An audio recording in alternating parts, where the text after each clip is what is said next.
Okay. Today we talk. The workshop is called "Consistency is Key." It's a double entendre. We'll see what the two like levels of meaning are of this title, and what you can expect today is the following. So we're gonna talk about basic psychological needs and the language learning process. Some of this we talked already about a little bit when we talked about the PERMA framework, when we were talking about positive psychology.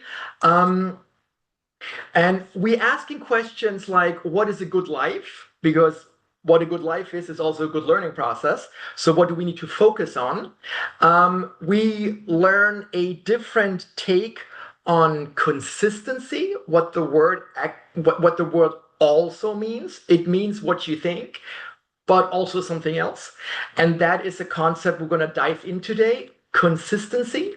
Um, and we're going to dive into the concept of what is inconsistency, because that is actually what causes us problems, and that is not what you believe it is.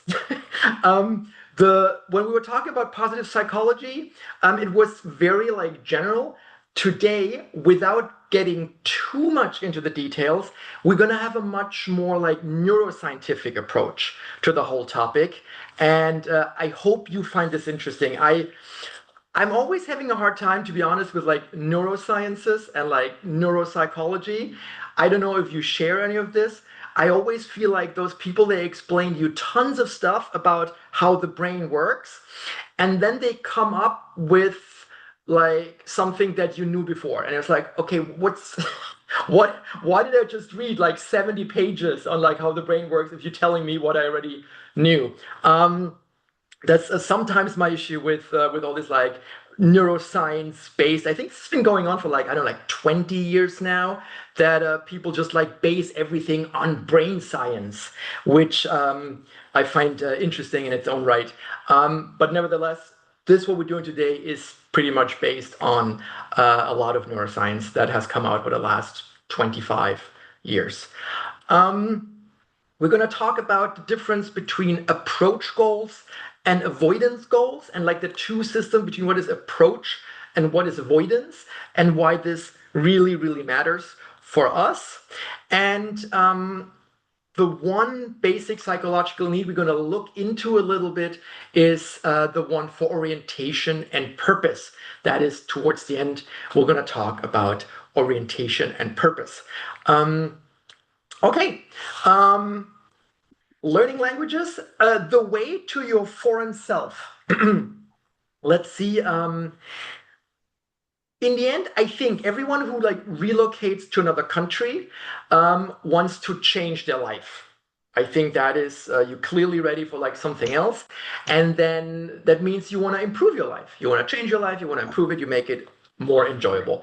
And I believe that when you just learn a new language, but just like acquiring as a skill, this is a missed opportunity.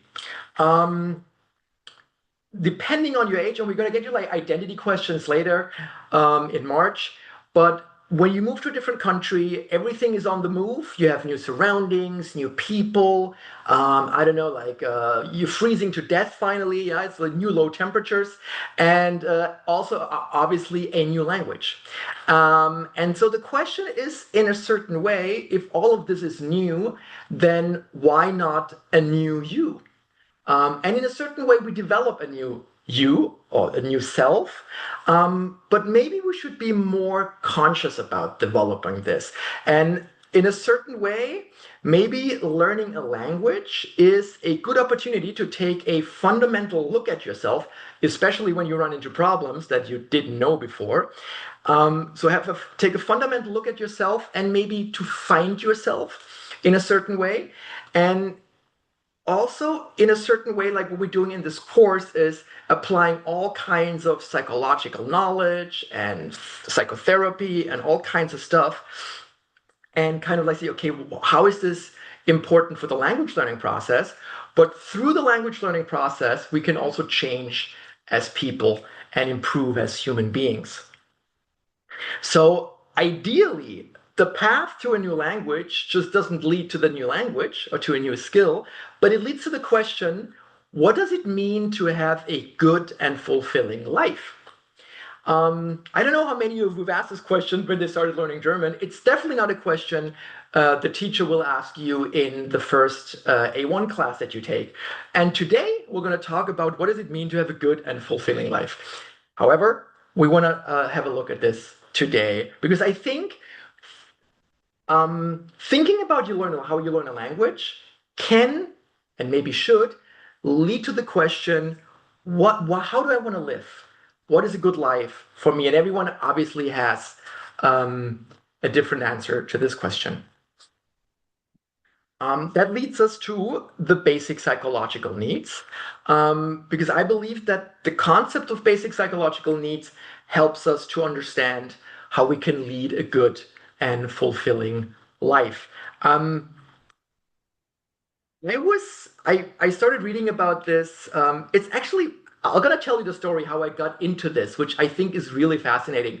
One day I was listening to a podcast and there was a guy, and it was after October 7th in 2023, when Hamas attacked Israel, and he was talking. It was a podcast on the life of the hostages, and he was talking what the hostages should like care about and what they should be looking after. Like, it was talking about like how is life in such an adverse environment, and how can you like build resilience and like survive in such a difficult environment. And he was like naming a couple of things, and he was talking about basic psychological needs, and I was listening to myself.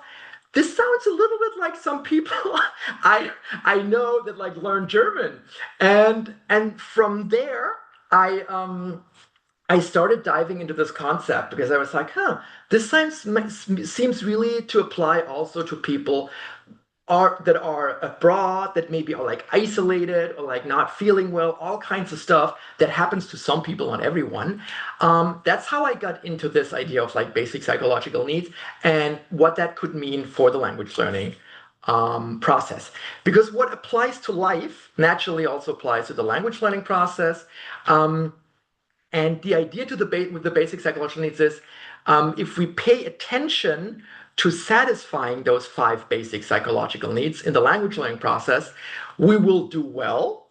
And most importantly, I believe that it's an issue a lot of people deal with is will stay motivated. And we get into motivation a little bit more in 2 weeks. But today, I think the basic is, I think a lot of people, what happens is they say, I was really motivated at the beginning. I don't know what happened. I'm not motivated anymore. What is going on? I believe I want to do it, but I don't really want to do it. Like, what is going on? And I think that question, like, I think leads a lot of people, okay, what? And then you start looking for answers. Yeah. But first you have tons of questions. So the question is like, how can I influence motivation? How can I maintain it? And if lost in parts, how can I restore it? So we need to develop in a certain way. We need to develop an eye for the essential, because there's so many things we need to pay attention to in our job, in our private life, languages, and we can't. And that's actually something I've realized talking to many of you in the one-on-ones. I've realized that a lot of you, I believe, are trying to do too many things at the same time. I'm talking about learning language. Like, I think you did just too many processes that you are like trying to solve at the same time. And I think it might be smart to like focus and focus on certain aspects and focus on things that actually really matter for you in the moment, because not everything is equally important. And what we do today is like hopefully giving you some ideas what actually you should be paying more attention to. To like guide your focus, basically. There's a famous Tony Robbins quote. I don't know if you're familiar with Tony Robbins. He said, "Where focus goes, energy flows." So what we pay attention to, that is where we put energy goes, and then where like changes happen and like things become possible. Christine is a Tony Robbins fan. Okay, that's good. um, okay, let me share my screen with you. This is a, hang on, where is it? Which one is it? This one, is it? Maybe you've seen this slide before. It's a little bit wild. I'm one day I have to replace this slide with like something better, but I put a lot of work into it. The basic idea is, so you have your cognitive, your consciousness, like what we are aware of, yeah, and you can direct your cognitive consciousness towards certain things. However, the outcome is not really clear. Yeah, what we want, what our cognitive consciousness wants for us, obviously, is we want to be well, and we want to have like we want to feel well, and we want to have psychological health. But we cannot decide, and a lot of people try this, and I don't know. I'm always very skeptical of people. No, no. If you just tell yourself, you will feel great. It's like that doesn't really work. Yeah, in my world at least. So, but what we can do is we can direct our consciousness, our attention towards certain basic psychological needs, and we're going to see the five of them here today. One is attachment. This is the one we're going to talk about a lot on Saturday. Yeah. Then we're going to talk about control, which is an extremely important basic need. And it's a little bit those two are the ones that we have from the very beginning. Yeah. Immediately, human beings look for attachment because it's necessary for survival, and very soon we want to control certain things. We grab things, we want to make sure we get food. So control is really essential for us for our survival. And since we cannot control things, we have to control people by getting attached to them, or like they getting attached to us. Then the third one is orientation, which is, we'll get into a little bit more later, but basically that is something, when we were talking about the Deutschberg, that part of orientation was really important. Where am I? Like, what is the process? Like, what is my journey here? What does it look like? Where do I come from? Where am I right now? Placing yourself and understanding what is going on is really, really essential. And that brings me back to the hostage situation. When you're disoriented, you don't know where you are, and you don't know why, and all of these things. When you don't know this, is this very, very debilitating for people. Yeah. So when that basic need is not met, yeah, people, we go literally insane, possibly.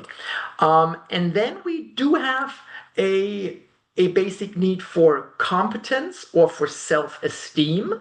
That is, I believe, the one that is probably the most important for this course. And the last module, Module C, is basically entirely dedicated to the basic self-esteem need. And the last one, babies have the two, is pleasure. And that is something we're going to look into in like 3 weeks. We're going to talk then a lot about the idea of flow, of combining pleasure and learning. Why is this important? How does this work? So we get a lot into this at the very end of this module. Okay, so, and those things, they have ideal outcomes. So I focus on this, on these needs in all the different like aspects, and we get into them, all of them at some point. And the need for attachment ideally leads to a sense of belonging. And that is also what the workshop is called on Saturday, because that is the goal that we have by attaching ourselves to people. And attachment and belonging has this idea of, okay, having or connected to people, feeling a connection to people, but also feeling connected to a collective and being part of something. And the need for control, actually, for us, and there we get into, in 2 weeks, we get into like self-determination theory. That is actually what then leads to motivated action. which is uh, a very interesting topic, I believe, is like how does motivation work? And fortunately, there's like a lot of research on this, which I find really fascinating. Um, Orientation leads to purpose. We'll get into this later today. Self-esteem then leads to pride in a certain way that I think in when we talk about learning a language, I think the feeling of pride is what stays at the end of the learning process, that you're proud of your achievement. That's basically you're proud of yourself. And that means you can basically end the learning process. And pleasure will lead ideally to joy of life, or at least like enjoying the process. The only problem is, so we can focus on the upper row of this thing, but what happens in between, we can't really know. Yeah, the human mind is a black box, and we cannot really get directly from focusing on attachment, we don't get directly to belonging. We get somewhere, but where we get is anyone's guess. Yeah. And everything in between, we just don't know if we get there, what to do exactly. So we're a little bit guessing in this respect. Um, that is basically the idea with like the basic psychological needs. Um, Before I let you get into the first discussion, are there any questions here so far? Anyone wants to? Is there anything not clear? Is there something I should like go deeper in? Let me know what you think. Anyone Uh, has a question? Can you just explain once more the control and orientation in The short? orientation. Hmm. Um, Orientation just means knowing what is going on. Basically, control and orientation, they belong together. Okay, in order, if I want to control my environment, I have to understand what is going on. If I don't know what is happening, I don't know what I want to control. Yeah, so they actually they're together. The orientation is the cognitive aspect of control. Does that make sense, Miranda? Yeah. Okay. Okay. Thanks. Other questions?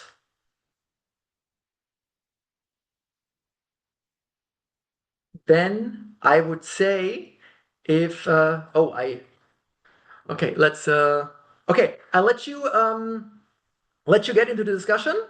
I don't have the PDFs yet. I forgot to do this. I will get this. I'll make the PDFs in a second. Question number one: have you ever thought about learning German in this way? Everything you just heard. Have you had ideas about this? Is this strange to you? So what do you think about this? Um, What do you think about the parallels between a good life and a successful language learning process? How relevant is this to like actually think about life, how to improve your life for your language learning process? Or you think that's just complete bogus? And number three, which basic needs are of particular interest to you or seem particularly relevant to your learning process? If you want, maybe you can take a quick photo or a screenshot of this because I don't have the PDF yet. I'll just make it when you guys are in the group. So maybe just take a quick photo of this, and then I would let you get into the breakout rooms. Could you maybe show us the previous slide as well to take a photo? Yeah, of course. There you go. Thank you.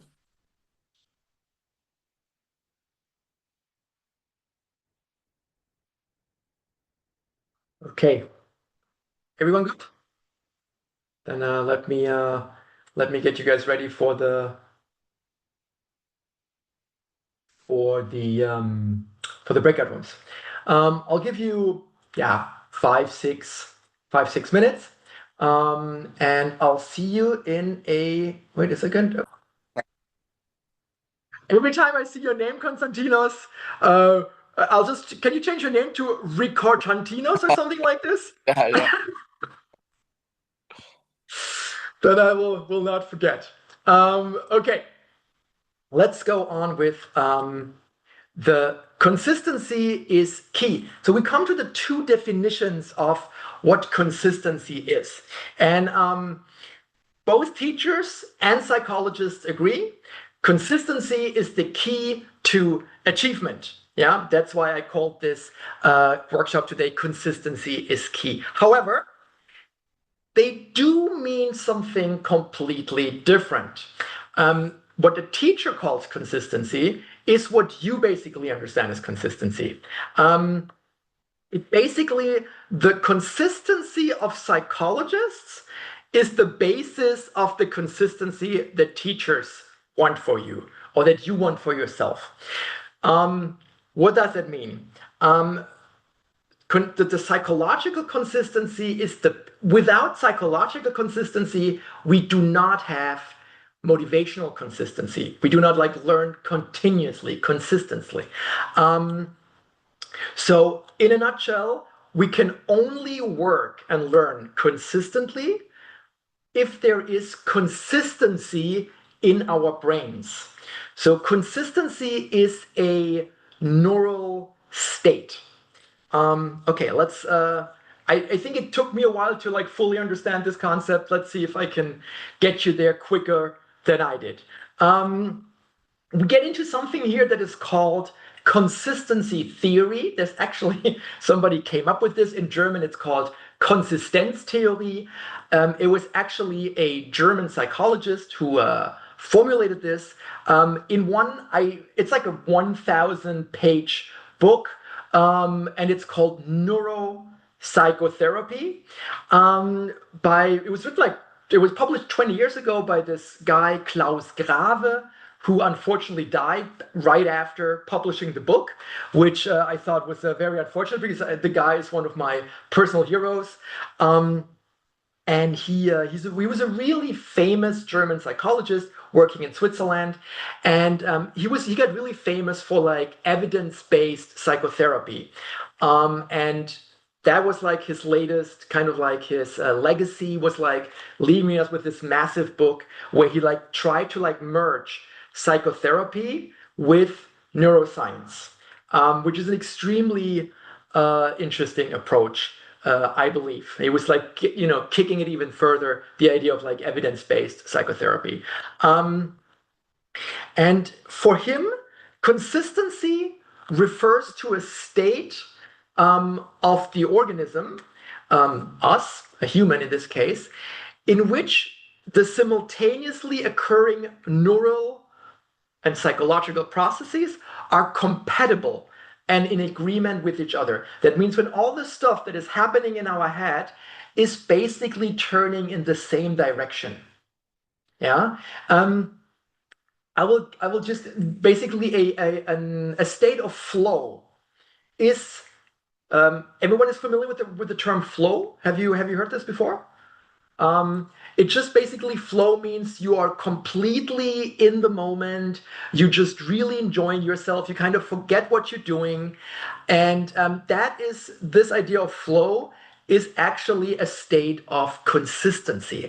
There's nothing bothering you. There's nothing going against stuff. Yeah, it's you're everything in your head is turning like a current into the same direction and it's flowing. That is basically the idea of consistency. And I think it is important to understand that the brain always goes for consistency. We always try, not we, our brain does that automatically. Consistency is not a basic need. It's what organizes our whole neural activity. So the brain is always looking to be in a state of consistency. That is really important, yeah? Because all the weird things that happen to us is basically our brain trying to create consistency. We'll get into this a little bit more, how strong of a driving force this is in our brain, in our neural basis of what we are experiencing. Yeah, and very often we don't really experience this. We just see it through little spikes of stuff that happens or we think or we want to do. Yeah. Hang on. Okay, and for our purpose, I think it makes sense as language learners to talk about consistency on three temporal levels. Um, oop. We're looking for satisfaction of our basic needs on three temporal levels. One is the situational level. That is right now. Yeah, in this very moment, in like when we talk about language learning, we would say like in a class. Yeah, we have like a certain class, a German class, and that is the situational level. And here, if we experience consistency, we will be concentrated. Yeah, we will experience a state of focus and concentration. That is when our basic needs are satisfied in the moment on the situational level.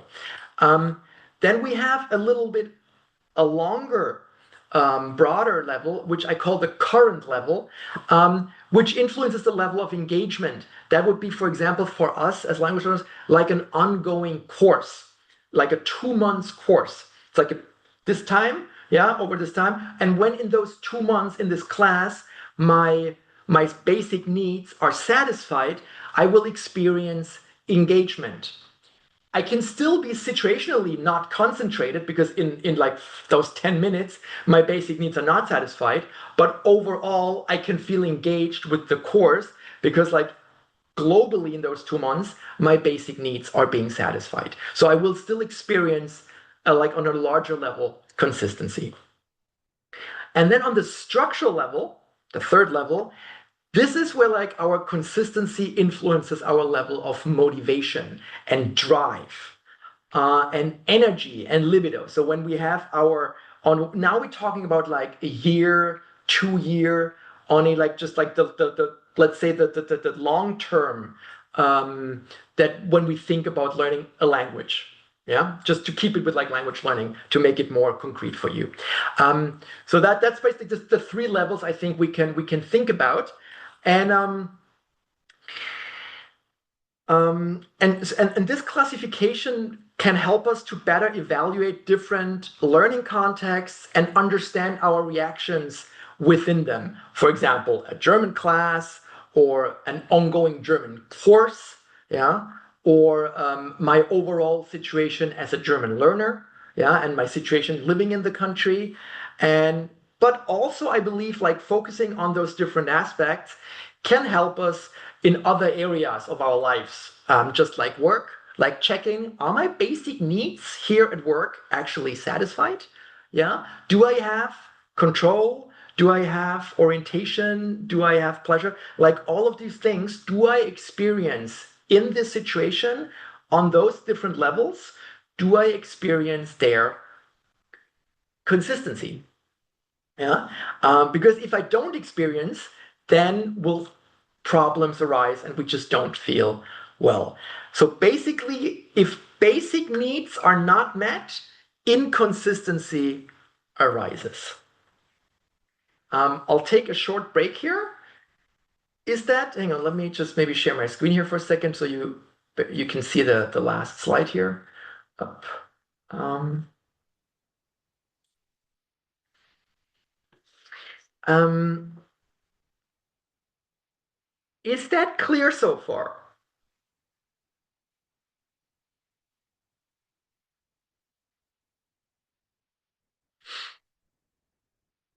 Is that too much?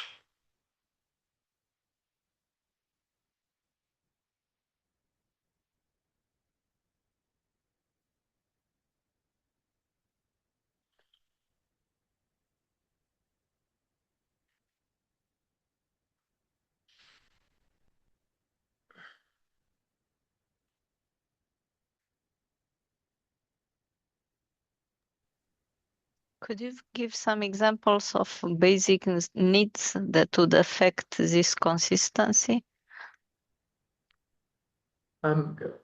Explain it a little better, the question. So at the end of your slide, you are saying if basic needs are not met, inconsistency arises. And my question was, could you give some examples of basic needs that would interfere here? It's very easy. Imagine you're sitting in a class and you're not really like your level of concentration drops because there's nothing interesting happening. Yeah. Or like you don't like the people sitting next to you. Yeah. So what do? You don't feel attached. You're in a situation where you don't control what is happening because somebody else is controlling what is happening. Yeah. And you also not feeling, so you're not in control. You're not feeling attached to the person around you. And then also you're not experiencing any pleasure. So what do you do for your brain in order to feel it experiences a situational state of inconsistency? What do you do in order to feel all that, to feel control, to feel pleasure, and to feel attached? You get your phone out and check WhatsApp for messages. So that's the situational level. That will be on a situational level. And then with all of that, your brain goes, oh, I got a message from my mom. And then in that moment, all of your psychological needs there are met instantaneously. Yeah. In a certain way. Yeah. That is on a situational level. I don't know, for example, if you go on the current level in a language course, you experience, for example, that you don't like anyone in the class. Yeah. So your attachment need will not be satisfied. So you feel really uncomfortable, or stuff is happening in class and you don't like it, and like it's not what you want. So then you feel a loss of control. What happens? You're not controlling what is happening. You're not getting any pleasure out of it. And then obviously what will happen, your level of engagement will drop.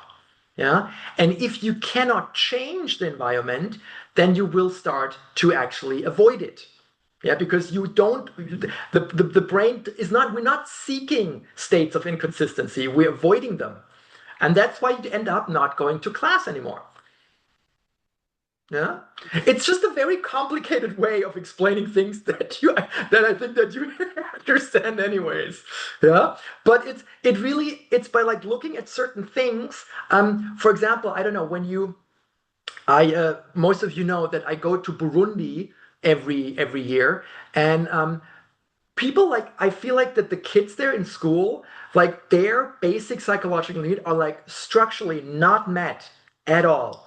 And what happens? They extremely disengaged in class. Yeah.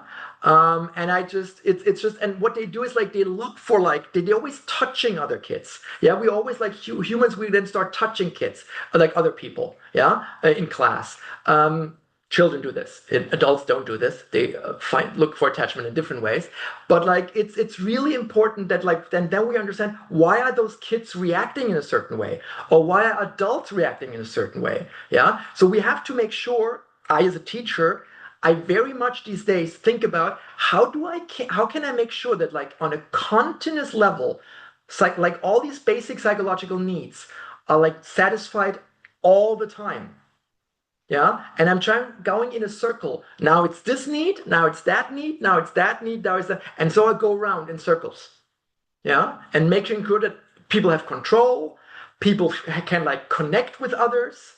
Yeah, that people experience a certain amount of pleasure, that people understand what we're doing, why we are doing it. Yeah, and that people have a moment to like show who they are and like show to other people. That's like the self-esteem part. Yeah, and so this is really important that we like focus on a situational level on this, but also on the current level or on a structural level. That is what we're trying here. Yeah, is like to get you a better idea. Okay, what should I be looking at on the structural level? Yeah, how can I feel more consistency? How can I feel better in the process? Long, very long, winding explanation. Anna, does this answer your question? Yeah. Yes, it does. Thank you. Okay, thanks. Should we let's go on? Just one more, two things before we let you get again in some breakout rooms and discuss these matters. Any other question here before I go on?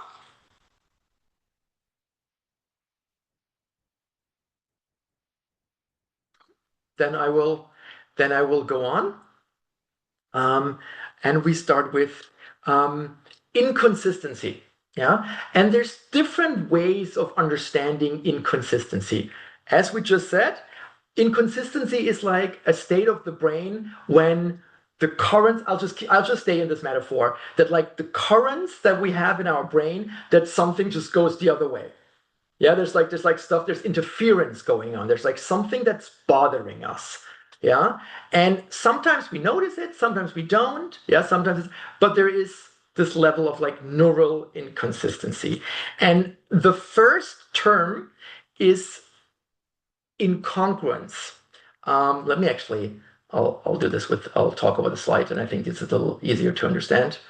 The first one is incongruence. It is basically when there's a mismatch between what we experience and what we want. Yeah, there's an incongruence. It's like it's not the same. It's an incongruence between the goals that we have and the real experience that we get. So we have like a sensory input, and it is not matching what we were expecting or what we wanted to occur. Sorry. So we have, on the one hand, we have the goal that we have. That is one current in the brain. And the other is the actual reality that is in conflict with what is happening. And this creates a state of incongruence. Yeah. What happens? We remember, like, incongruence is a form of inconsistency. The brain recognizes this contradiction between what we want, the goal, and what we experience, reality. And that is experienced as stress. And not stress in the way that you think it's extremely stressful, but it's just like the brain then tries to solve the problem. Yeah, the brain is like, okay, I'm having to do something now. And this stress can be a good thing or a bad thing. Because there is controllable incongruence and there is uncontrollable incongruence. Controllable stress or uncontrollable stress. And don't want to get too much into the neuroscience of this, but when positive stress basically, let me stop this here. I think this is too confusing. Positive stress basically fosters learning. When we experience a situation and we kind of like have to solve the puzzle, you all know this, it can be very pleasurable to try to solve the puzzle. Yeah. And this leads to activation, attention, and stress regulation.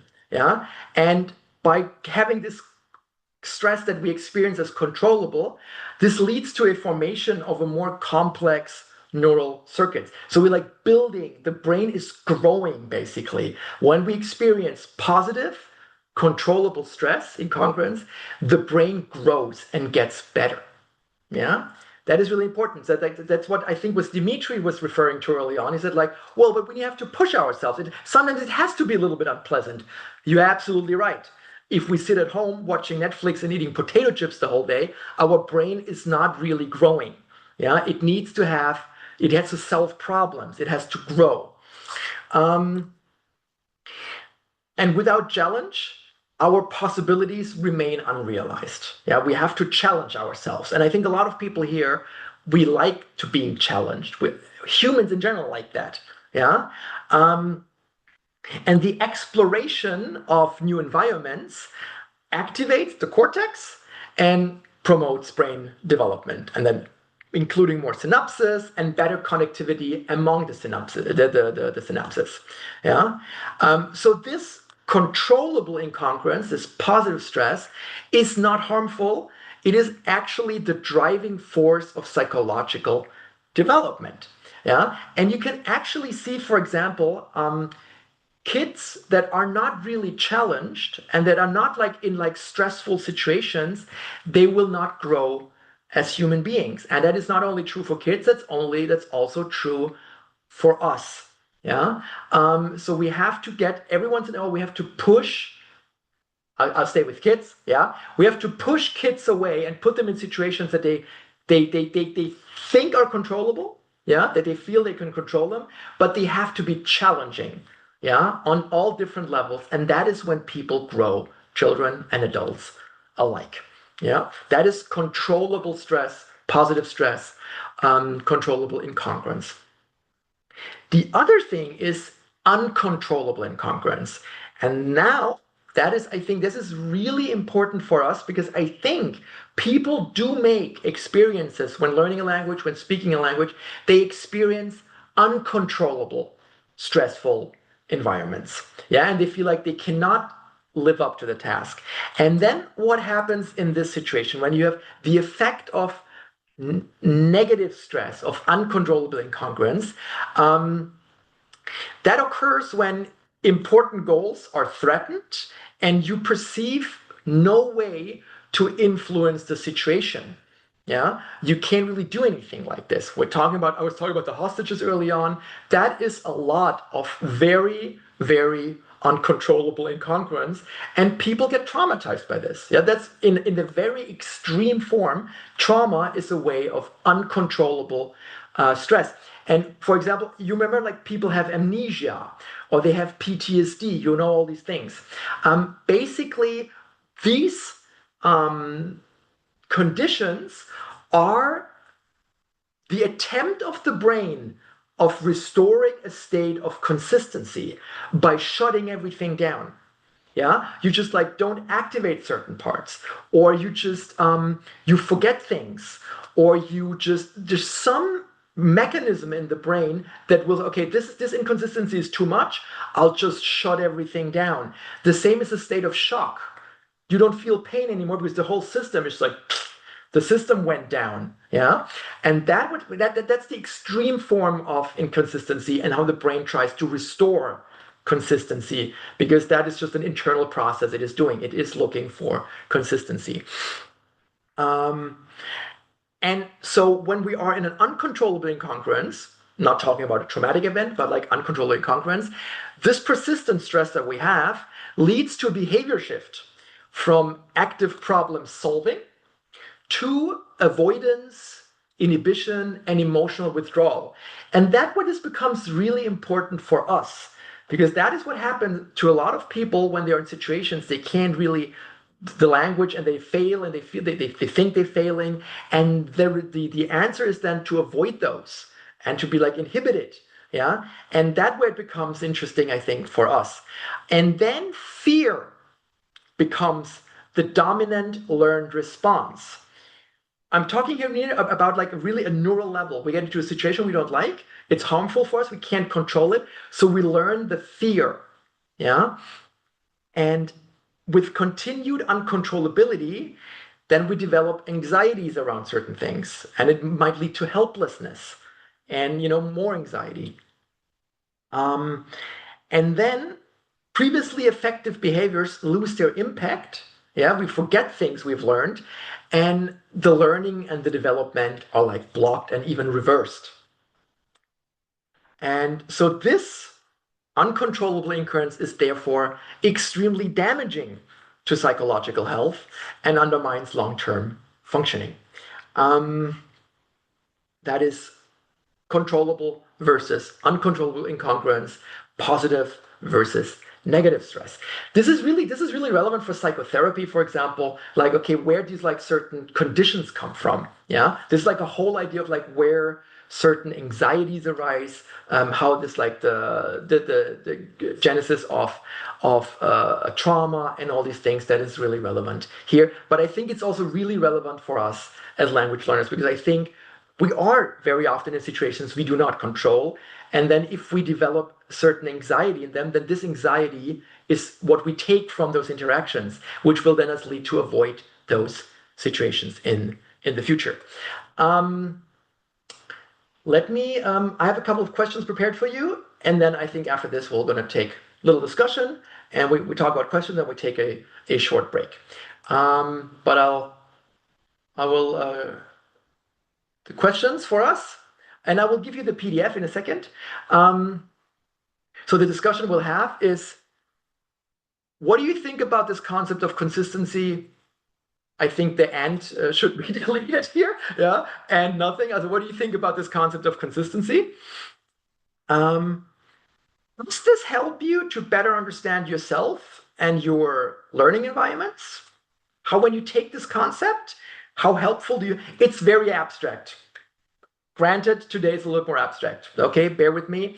And number three, what forms of controllable and uncontrollable incongruence or stress have you experienced yourself in relation to learning German? Yeah, when was like a controllable situation, and when maybe was an uncontrollable situation that you've experienced, and what did it mean for you? Yeah.